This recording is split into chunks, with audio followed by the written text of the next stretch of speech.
नमो नमो गुरुदेव को।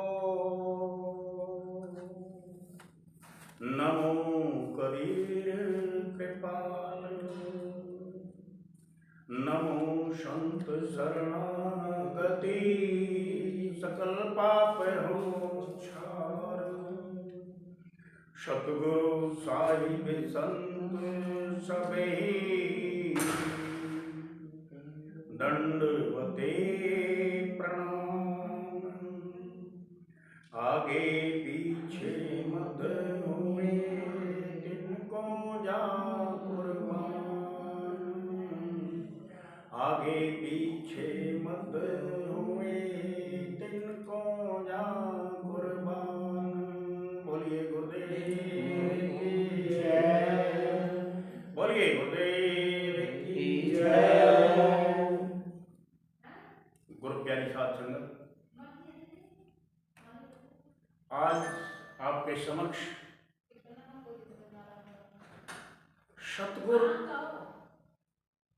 शीर्षक पर सत्संग लेने का विचार है। सतगुरु कौन? सतगुरु का कर्तव्य क्या है? सतगुरु किसको कहते हैं? इस पर पूर्ण महापुरुषों की वाणी के आधार पर सत्संग ले रहे हैं।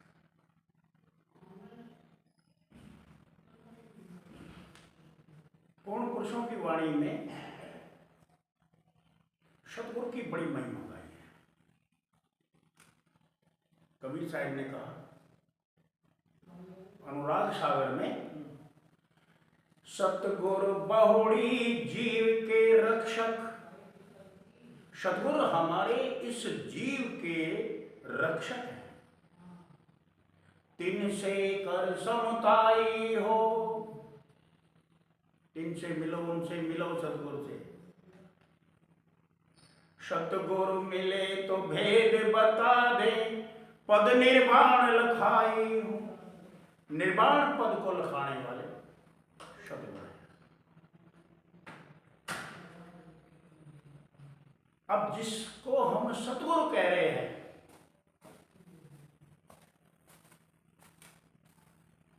वो कौन है? लोगों को भ्रमित किया गया और करा जा रहा है।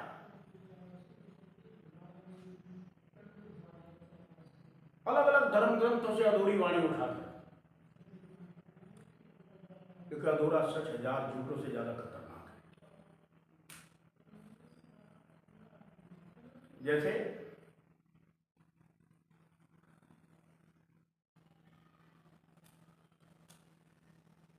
कहते हैं कि भाई,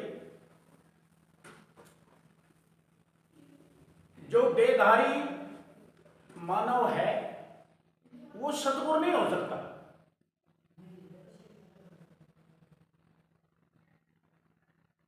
फिर सतगुरु कौन हो सकता है?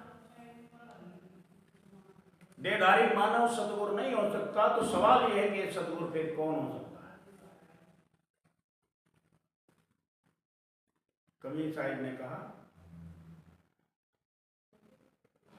कि अगर हमें कहीं हम जा रहे हैं, हमें रास्ता किसी से पूछना है, हम मंजिल की तरफ नहीं जा रहे, दूसरी दिशा में जा रहे हैं, भूल गए, तो किसी रास्ता हम पूछेंगे किसी से, तो किसी मानव से ही तो पूछेंगे ना, इंसान से तो पूछेंगे। और इंसान चूंकि वो हमारा सजातीय है, सजातीय को सजातीय ही समझा सकता है। अब हम किसी पशु से, किसी परिंदे से, किसी कीड़े मकोड़े से कोई पूछना चाहें, तो उनकी भाषा हमें नहीं आती, हमारी भाषा वो समझ नहीं सकते। वो अगर हमें कुछ बताना भी चाहे तो हम कामयाब नहीं हो सकते।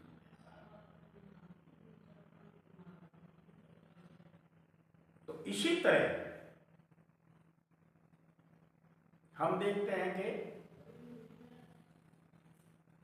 कोई भी अलाई से, जिसे हम भूत प्रेत जिन कुछ भी कह रहे हैं या ऊपरी पराई हवा कह रहे हैं, वो जब भी इजहार करेगी, जब भी कहीं प्रकट होगी, तो निश्चित तौर से किसी मानव तन पर ही प्रकट होगी। किसी हाट हवेली, किसी बिल्डिंग, किसी मैदान में, किसी जंगल में किसी पर प्रकट नहीं होती। किसी गधे, घोड़े, कुत्ते, ऊंट, हाथी पर, परिंदे पर प्रकट होकर वो इजहार नहीं करती। वो नहीं कहती कि मैं फला हूं। वो भी किसी मानव का चुनाव करके, क्योंकि उसका अतीत से उसका बहुत गहरा संबंध है, तो वो उस पौल पर इजहार करती है और वो कहता है कि मैं फलाना, मेरी ये मांग पूरी करो तो मैं पीछा छोड़ूं, अन्यथा नहीं। मेरा मतलब इस एग्जाम्पल को देने का, इस विवाद में जाना नहीं कि लोग ये कहें कि ये क्या कह रहा है, ये तो भूत प्रेत होते हैं, फलाना नहीं होती। ये अलग विषय है, लेकिन समझने समझाने के लिए ये बात पेश किया है। कबीर साहब कहते हैं, ब्रह्म बोले काया के बोले। अगर भूत प्रेत जिन ओपरी पराई हवा किसी देह का चुनाव करती है, उस देह पर बोलती है, तो जो ब्रह्म है, जो निरंजन है, जो इस सृष्टि के रचनहार है, जिसका एजेंट हमारे अंदर बैठा मन है, वो अपने इस कार्य को, जीवों को भ्रमित करने के लिए, जीवों को काल के जाल में फंसाने के लिए मन बनकर किसी के प्रत्येक देह में, किसी में नहीं, प्रत्येक मानव के अंतर में मौजूद बन के बैठा है।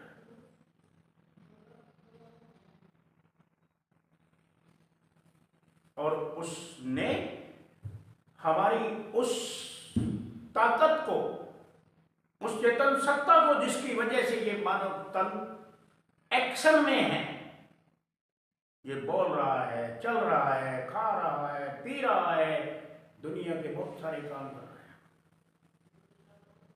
उस आत्मा को पूरी तरह ढक दिया है, उस चेतन सत्ता को ढक दिया है। महापुरुषों ने कहा, जग माया की ज्योति ने दीनों सत्य छिपाए, उस सत्य को छुपा दिया। जग माया की ज्योति, इस जग की, संसार की चकाचौंध में, इसके साजो सामान में, जैसे तुलसी साहिब हाथरस वालों ने कहा, चश्मे दिल से देख यहां जो जो तमाशे हो रहे। अरे इंसान, तू अपने चश्म की, दिल से, अपनी चमड़े की जो तेरी आंखें हैं, तेरा जो दिल है, क्योंकि हमारी चमड़े की आंखें हैं, चमड़े का ही दिल है, चश्मे दिल से देख यहां जो जो तमाशे हो रहे। दिल सिता क्या क्या है तेरे दिल सताने के लिए, हमें लुभाने के लिए इस मन ने हमारी रूह को कैद करके सिस्टमैटिक तरीके से एक भयंकर जाल बुन दिया निरंजन ने। क्योंकि ये शरीर क्या है? दशरथ है, क्योंकि इसमें 10 घोड़े जुते हैं, 5 ज्ञानेंद्रिय के और 5 कर्मेंद्रिय के। 5 कर्मेंद्रिय और 5 ज्ञानेंद्रिय के घोड़े जुते हैं, और मन इन घोड़ों की लगाम है।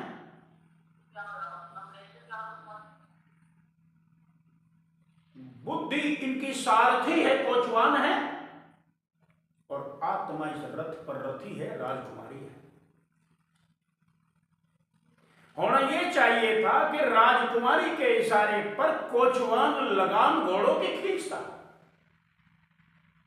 और जिधर राजकुमारी जाती घोड़े उधर दौड़ते। लेकिन उल्टा सिस्टम है। ये संसार की चकाचौंध, संसार की रंग बिरंगी सजी हुई दुकानें हमारी इन ज्ञानेंद्रियों को खींच रही है। आंख को, कान को, नाक को, जिह्वा को, स्किन को, क्योंकि ये 5 तत्वों के 5 विषय जो इस संसार में मौजूद है, रूप भी है, रस भी है, गंध भी है, स्पर्श भी है, शब्द भी है।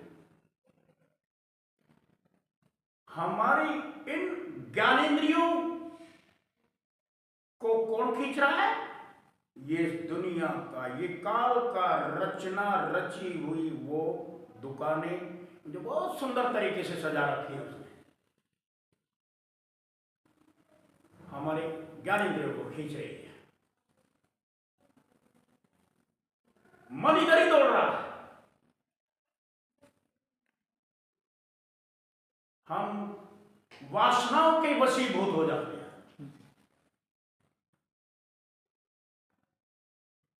वासनाओं के कैसे वशीभूत होते हैं? जैसे एक छोटा बच्चा अपने पिता के साथ बाजार गया, वहां रंग बिरंगी दुकानें देखता है सजी, कहता पिताजी ये भी ये लूंगा, बहुत सुंदर लग रहा है। पिता चलता रहता, उसे पता है बच्चा कभी किसी की तरफ इशारा करेगा, कभी किसी की तरफ। अगली दुकान पे गया, कहता पापा ये भी लूंगा, ये भी लूंगा, ये भी लूंगा और ये भी लूंगा। वो सबको लेने की चाहना रख रहा है बच्चा, लेकिन ये कहते कहते पापा के साथ आगे बढ़ता चला जाता है। किसी एक खास दुकान पे एक विशेष खिलौना देखकर वो वहां अटक जाता है। पापा ये तो जरूर लूंगा, इसके बिना आगे नहीं जाऊंगा, दिलाना पड़ेगा। तो वो जो सौंदर्य के साधन, वो जो इस दुनिया की रंग बिरंगी दुकानों में सजे हुए वे खिलौने, उस बच्चे को इतना आकर्षित कर लेते हैं कि वो उनके अट्रैक्शन में फंस जाता है और कहता है लूंगा तो ये लूंगा, नहीं तो घर भी नहीं जाऊंगा। यानी उसकी जो इच्छा थी वो उन खिलौनों में वास कर गई। ये है वासना। ठीक इसी तरीके से हम 5 ज्ञान इंद्रियों के जरिए इस काल की रचना में सजी हुई सारे सामान को देखते हैं। आंख सुंदरता पर मोहित है, देखती कुरूपता भी है, सुंदरता भी है, लेकिन मोहित कहां होती है? सुंदरता। कान हमारे गाली भी हमारे सुनते हैं, और कोई हमारी बड़ाई भी हमें कोई करे तो वो भी सुनने को मिलती है। लेकिन पसंद क्या आएगा? हमारी बड़ाई गाली में। जहां जो हमारी ज्यादा बड़ाई करेगा, जो हमारे लिए ज्यादा संगीत अच्छा बजाएगा, हम वहीं टिक जाएंगे, वास कर लेंगे, कहेंगे कि ये बड़ाई कर रहा है, ये मेरा बाकी सब पर है।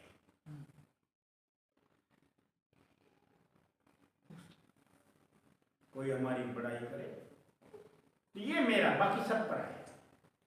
कोई मधुर संगीत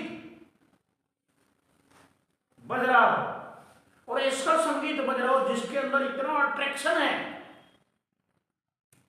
कि जो कुछ भी नहीं जानता उस संगीत को सुनकर उसके भी पैर थिरकने लगते हैं। जैसे कि थोड़े समय पहले एक डिस्को संगीत आया था, तो उसमें गाना गाया था कलाकार ने, आया मैं डिस्को डांसर, और वो नाचता है, और जो डांस के बारे में, जो नाचने के बारे में रत्ती भर कुछ नहीं जानता, उसके भी पैर थिरकते हैं, क्योंकि दुनिया के संगीत में बहुत बड़ी ताकत है। इसी तरह नासिका से जो हम गंध लेते हैं, दुर्गंधी हमें अच्छी नहीं लगती, सुगंधी के हम आशिक बनते हैं, कोई चमेली की, कोई गुलाब की, कोई जासमीन, कोई किसी की खुशबू पर मोहित हो जाता। ये लोग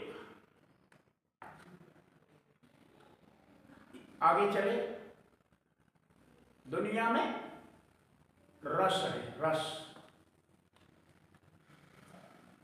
एक से एक बढ़कर रस है, चटपटा है, मीठा है, चटपटा है, मीठा है, एक से एक स्वादिष्ट है, जिसको जीभ से टच नहीं करा, दूर से आंखों ने देखा, ओ मुंह में राल मुंह में राल आ गई, टपकने लगी, ये खाऊंगा, बस गया। जैसे कि कोई रसगुल्ले का प्यारा है तो कहता है रसगुल्ला खाऊंगा, स्वर्ग में पहुंच, सारी मिठाई एक तरफ, रसगुल्ला एक तरफ, मन टिक गया।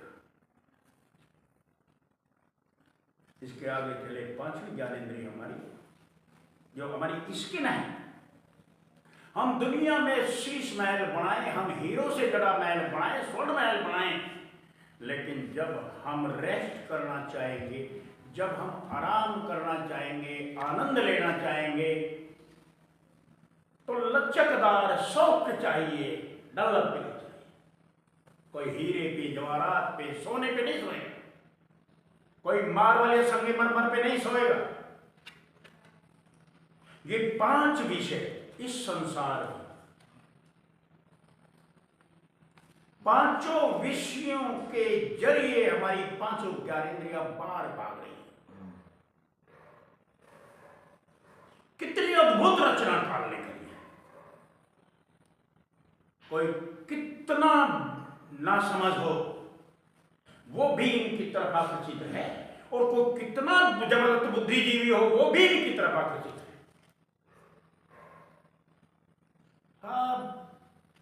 दौड़म दौड़ भागम भाग,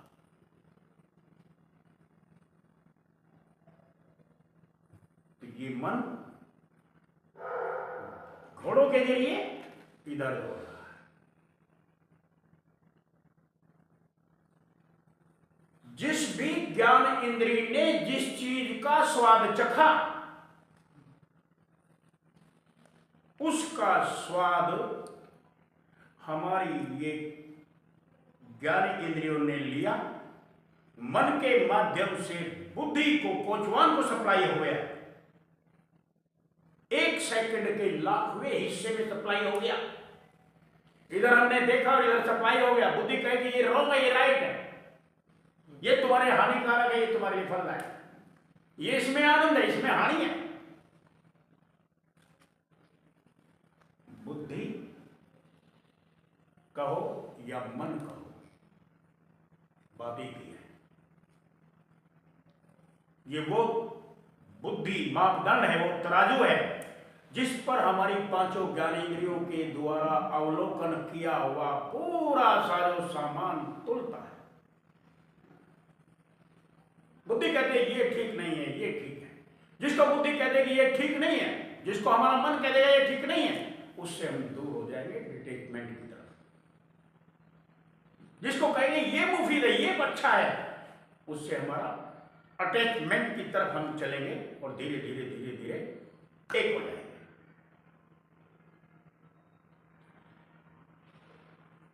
ये एक होना, आकर्षित होना, अट्रैक्शन के अंदर फंसकर धीरे धीरे एक होना, यही हमारे पतन का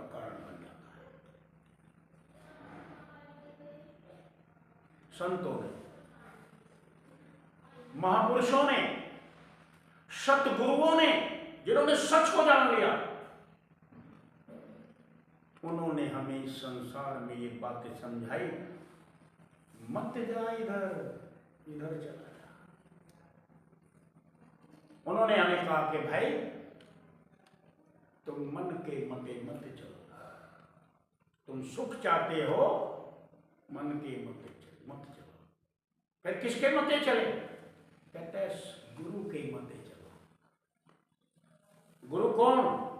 जो इस संसार की प्रत्येक वस्तु का पूर्णतः जानकार है, जिसको जाति तजुर्बा है, जिसको पता है कि इधर जाओगे तो लॉस के सिवाय कुछ नहीं। वो कहता है इधर मत जा। लेकिन क्या करें, क्या करें? एक स्लोगन निकाल दिया, मन है कि मानता नहीं, मन नहीं मानता। कबीर साहब ने कहा तुम्हारा मन नहीं मानता तो जाओ घर, जाओ दुख के भंडार में। एक उदाहरण मेरे याद आया छोटा सा। मन की मति पर चलने वाले का हाल क्या है और गुरु की मति पर चलने वाले का हाल क्या है। एक गुरु शिष्य थे। गुरु ने शिष्य को समझाया, बेटा तू पूरब चले जाना, कभी जाने की जरूरत पड़े तो पूरब चले जाना, पश्चिम चले जाना, दक्षिण चले जाना, उत्तर नहीं जाना। ये अपने पल्ले गांठ मार ले, यानी कि दृढ़ निश्चय कर ले, मेमोरी पटल पे ये रख ले, ये काम नहीं करना। उसने कहा ठीक है गुरुजी, नहीं जाऊंगा। एक दिन उसके मन में आया, ये दृढ़ निश्चय करके वो अपना विचरता रहा दुनिया में। एक दिन उसके मन में आया, गुरुजी ने कहा था पूरब चले जाना, तो आज पूरब ही चल गए। वो चलते चलते एक ऐसी जगह पहुंचा जहां उसे तांबा ही तांबा मिला, बहुत सारा, जिसको वो उठाकर लाया और माला माला होने लगा। फिर एक दिन मन में आया, गुरु ने कहा था पश्चिम चले जाओ,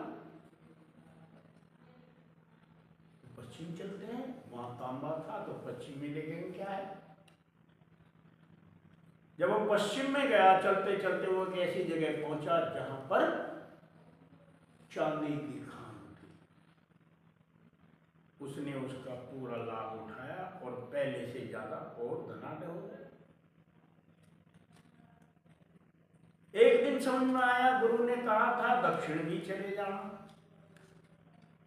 अब वो दक्षिण में चलना शुरू किया, चलते चलते ऐसी जगह पहुंचा जहां सोने की खान थी। सोने का मालिक बन गया और ज्यादा धनवान हो गया। एक दिन उसके मन में ये विचार आया, गुरु ने पूरब के लिए यहां भरी, पश्चिम के लिए यहां भरी, दक्षिण के लिए यहां भरी, लेकिन उत्तर के लिए मना करी। अब ये मन है ना, 1000 मुंह वाला सांप है, ये डसता है। इसने कहा, क्योंकि मन की ये फौज है, काम क्रोध लोभ मोह, मन जिधर चलेगा ये सारी फौज उधर चलेगी। इच्छाएं, काम, क्रोध, लोभ, मोह, यहां मन जाएगा ये फौज जरूर जाएगी। उसने कहा भाई पूरब गया तो तांबे की खान मिली, पश्चिम गया चांदी की मिली, दक्षिण गया सोने की मिली।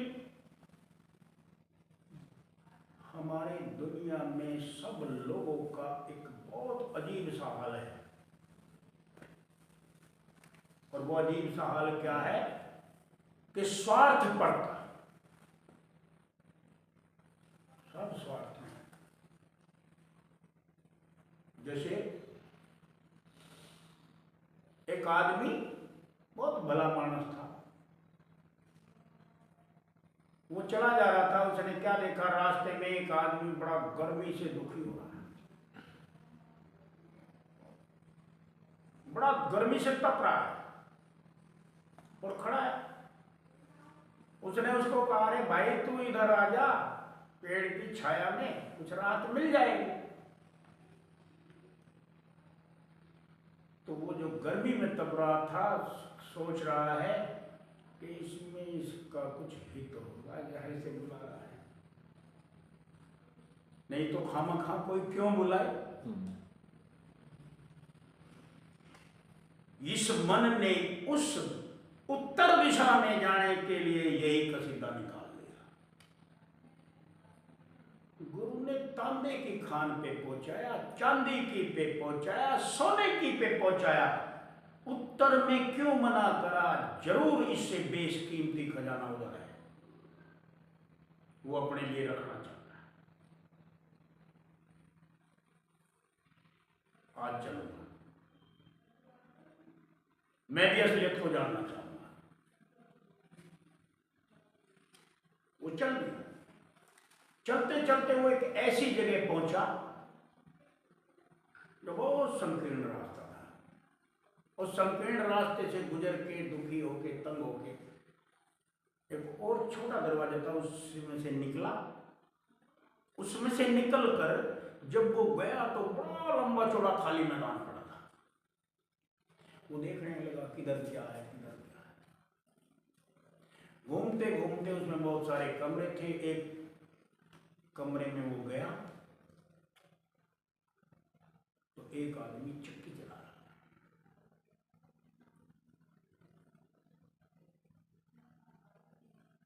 उसने कहा, भाई तू यहां कैसे, तू कौन है, चक्की क्यों चला रहा है। कहता है, मुझे फुर्सत मिलेगी तो बताऊंगा ना। कहते फुर्सत तो क्या है, मुंह से बोल रहा है। कहता है, मैं चक्की चला रहा हूं ना, तो इस चक्की को थाम, फिर मैं अपनी दास्तान बताऊं। उसने कहा, कोई बात नहीं, मुझे तो जानने का इच्छुक हूं, ला भाई चक्की मैं पकड़ लेता हूं। उन्हें कहा, चक्की नहीं बंद होनी चाहिए, अगर चक्की बंद हो जाएगी तो तेरी मौत हो जाएगी। उसने कहा, ठीक है। उसने चक्की चलानी शुरू करी और वो जो पहला आदमी चक्की चला रहा था वो वहां से चलने लगा बिना कुछ बताए। उसने कहा, अरे भाई सुन, बता तो दे, कौन है, मकसद क्या है चक्की चलाने का। कहता है, बेटा मेरा कोई मकसद नहीं, मैं एक गुरु का शिष्य था, उसने मुझे 4 दिशाओं में से 3 में जाने के लिए हंडी भरी थी, चौथी में मना कर रहा था। मैं उसकी आज्ञा का उल्लंघन करके यहाँ आया और एक बड़े संकीर्ण रास्ते से भीतर घुसा। अब यहाँ कमरे चेक कर रहा था तो एक आदमी मुझे मिला, मैंने तुम्हारी तरह उससे सवाल किया। उसने कहा, भाई चक्की पकड़, मैं बता दूंगा। उसने जैसे मैंने चक्की पकड़ी, वो कहने लगा, खबरदार चक्की अगर बंद हुई तो मर जाएगा। और मैं चला। उसने कहा, फिर इसका इलाज। कहता है, कोई तेरे जैसा मूर्ख और आएगा, वो चक्की संभालेगा, तब तेरा छुटकारा। ठीक यही प्रोसेस इस मानव शरीर में आई हुई आत्मा का है। वो बड़े संकीर्ण रास्ते से इसमें आई है। महापुरुषों ने कहा, सुरती जो है, सुरती क्या है, हमारी आत्मा है। आत्मा का पाकशाप अवस्था का नाम सुरत है।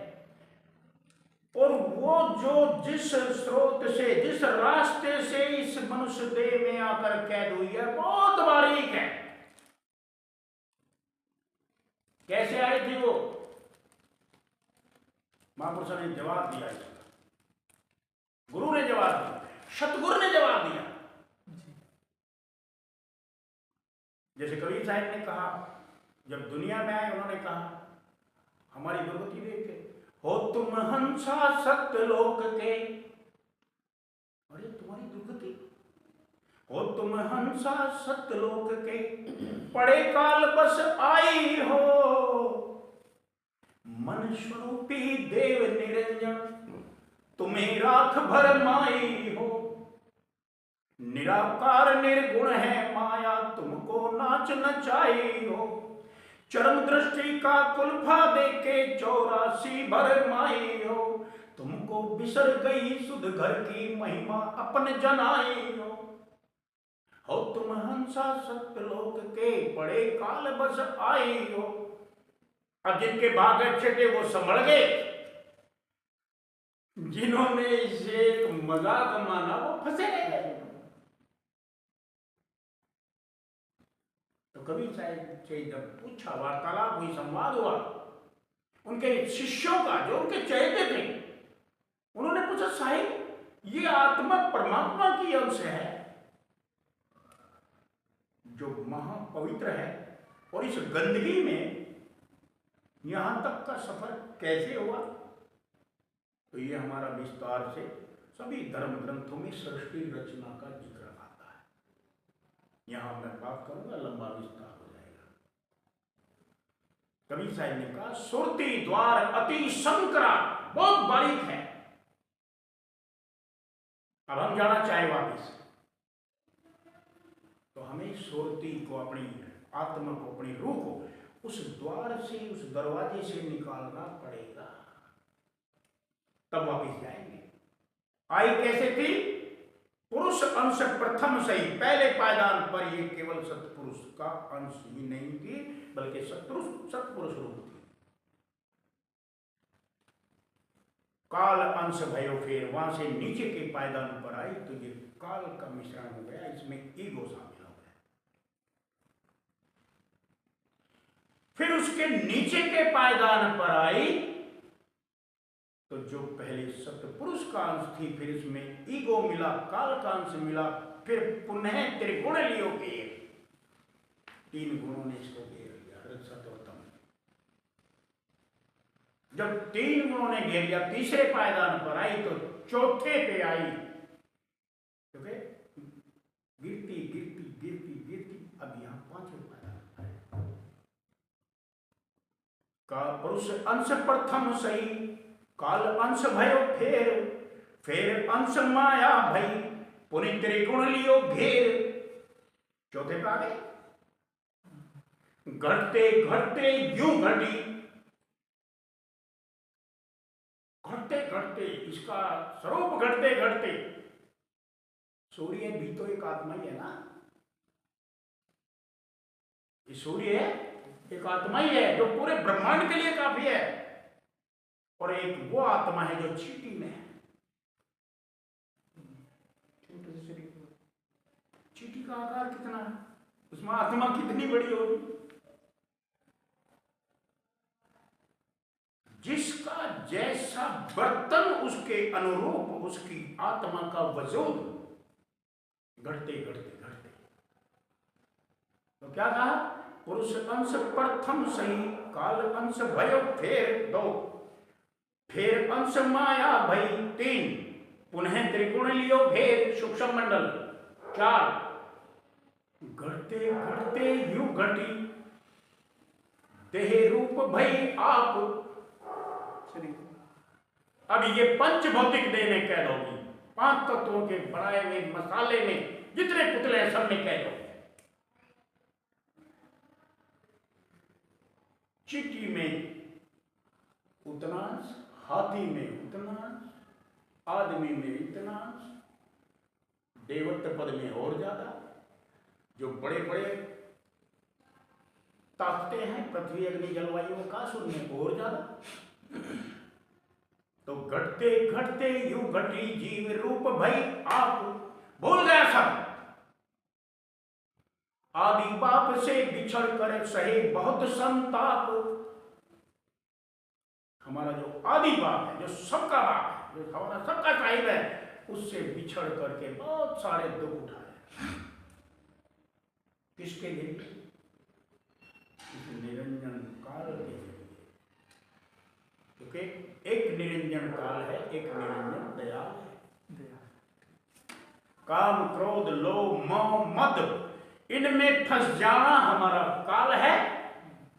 सत्य, दया, शील, क्षमा, संतोष, कहते हैं ये पक्के तत्व हैं। इनके अनुरूप हमें अपना जीवन शैली बनाना दया है। ये सतोगुण है तो वो तमोगुण है। अब जैसे वो संकीर्ण दरवाजे से अंदर गया और वहां कैद हो गया, जब तक कोई दूसरा नहीं आएगा चलाएगा। ठीक इसी तरीके से हम यहां अगर वापिस जाना चाहें तो हम नहीं जा सकते। क्यों? सुरति द्वार अति संकरा, तो बहुत बारीक है। राई 10वें भाई, कविता ने कहा जैसे राई का 10वां हिस्सा, वो इतना बारीक है। और हम कितने पहलवान हैं। मन तो मैगर हो रहा क्यों कर रहे समाए, मन हाथी की तरह। कविता ने कहा मन मतंग माने नहीं चले सुरती के साथ, दीन महावत क्या करे जब अंकुश नाही हाथ। अंकुश हाथ ही नहीं है, महावत क्या करेगा? अंकुश होगा तो कब्जे में आएगा ना। अब हमें इससे वापिस लौटने के लिए क्या करना है? झगड़ा मन ने ठान लिया, उसने कभी किसी अपने सेनापति को आगे कर देता, कभी किसी सेनापति को, कभी किसी को, कभी काम के वशीभूत, कभी लोभ के वशीभूत, कभी क्रोध के वशीभूत, कभी मोह के वशीभूत, कभी अहंकार के वशीभूत। हम इस दुनिया में चराचर प्राणी हैं। मनुष्य जन्म मिला, अपने आप को अकलमंद माना, उस प्रोसेस से नहीं चले जो नेचुरल था, वो हमने जाना नहीं। उस प्रोसेस से चलने के लिए तैयार हुए सतलोक अपने वापिस घर जाने के लिए, जो प्रोसेस हमने बनाया।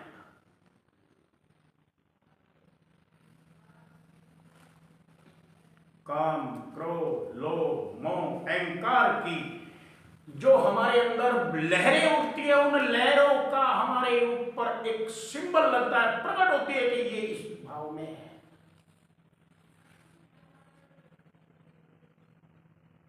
तो हम इनको कंट्रोल करने में लगते हैं।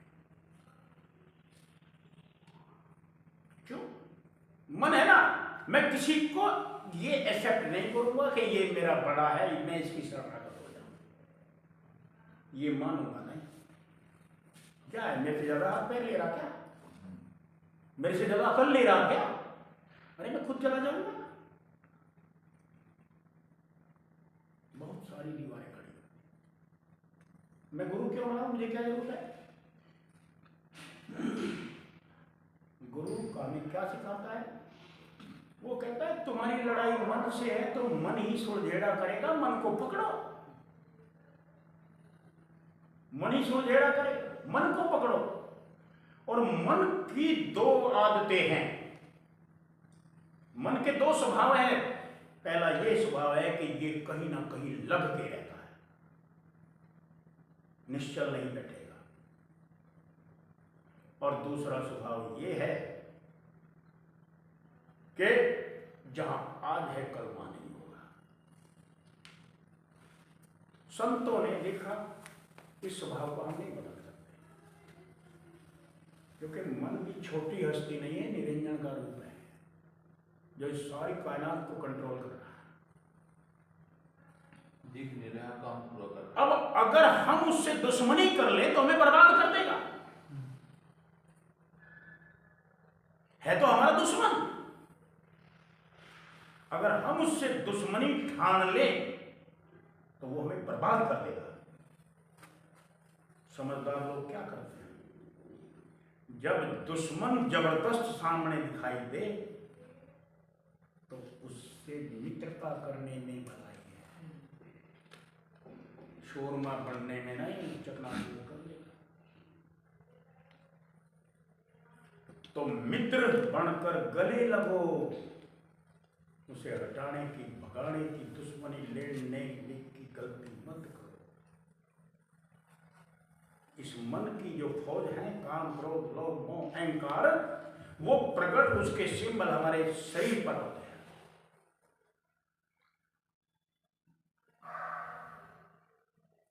हमारे शरीर पर वो निशान छोड़ता है हम क्या चाहते हैं, और अनस्पोकन लैंग्वेज में छोड़ता है। कमाल तो ये है, उसकी जो बोली है वो बिना भाषा किए, बिना बोले तो कुछ बता देता है। मैं कहूं मुझे दूध लो, मैं दूध चाहिए, मैं कहूं आई लव यू, ये बोलने की है ना, बोलने से समझोगे ना हम। लेकिन हमारे शरीर में एक ऐसी इंद्री है जो बिना बोली की भाषा बोलती है, और वो है हमारे नेत्र।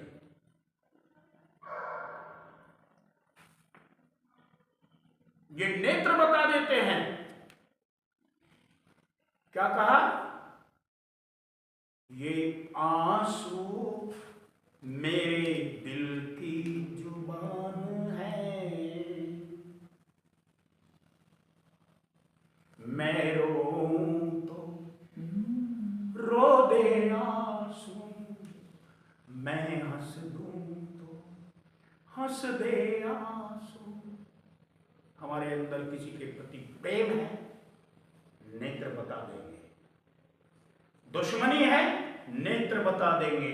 हम चोर हैं, नेत्र बता देंगे। हम लोभी हैं, नेत्र बता देंगे। क्या नहीं है ये बात? बोलने की जरूरत नहीं है। ये अनस्पोकन लैंग्वेज की भाषा यहां से शुरू होती है। जितने ऊपर जाएंगे मन से मित्रता करते हैं सब, कहते हैं इसका ये स्वभाव है ना कहीं लग के रहेगा। आजा, मैं तुझे मंत्र देता हूं, तू अपने मन को यहां लगा दे। छोड़िए सब काम, केवल राम में लग जा।